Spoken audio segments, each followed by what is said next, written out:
আসলে এটা আমার বান্ধবীর একটা সমস্যা। সে একজন মুসলিম আর বিয়ে করেছে একজন হিন্দুকে। তবে সে ইসলাম পালন করে আর তার স্বামী হিন্দু ধর্ম পালন করে। এখন সে এবং তার পরিবার বিষয়টাকে সহজভাবে নিতে পারছে না। তাই আহ, দয়া করে এ বিষয়ে কিছু বলবেন কি?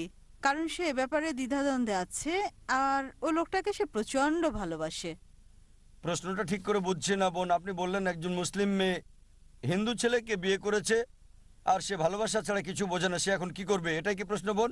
হ্যাঁ, বিয়ে করেছে নাকি করেনি? বিয়ে করেছে, কোর্ট ম্যারেজ। Court marriage. বোন বললেন যে একজন মুসলিম মেয়ে হিন্দু ছেলেকে বিয়ে করেছে, সে ভালোবাসায় পাগল, কোর্ট ম্যারেজ, তার কি করা উচিত? কোরআন যা বলছে তা হচ্ছে সূরা বাকারা অধ্যায় 2 আয়াত 221।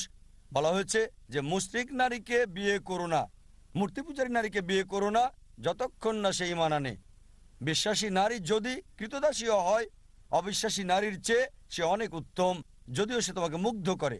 আয়াতের পরের অংশ বলছে মুশরিক পুরুষকে বিয়ে করো না, কোনো মূর্তি পূজারীকে বিয়ে করো না, যদিও সে তোমাকে মুগ্ধ করে, যতক্ষণ না সে ঈমান আনে।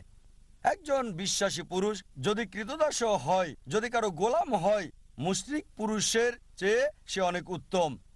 অবিশ্বাসী পুরুষ তোমাকে যদিও মুগ্ধ করে, তাই ইসলামে একজন মুসলিম নারী অমুসলিম পুরুষকে বিয়ে করতে পারে না।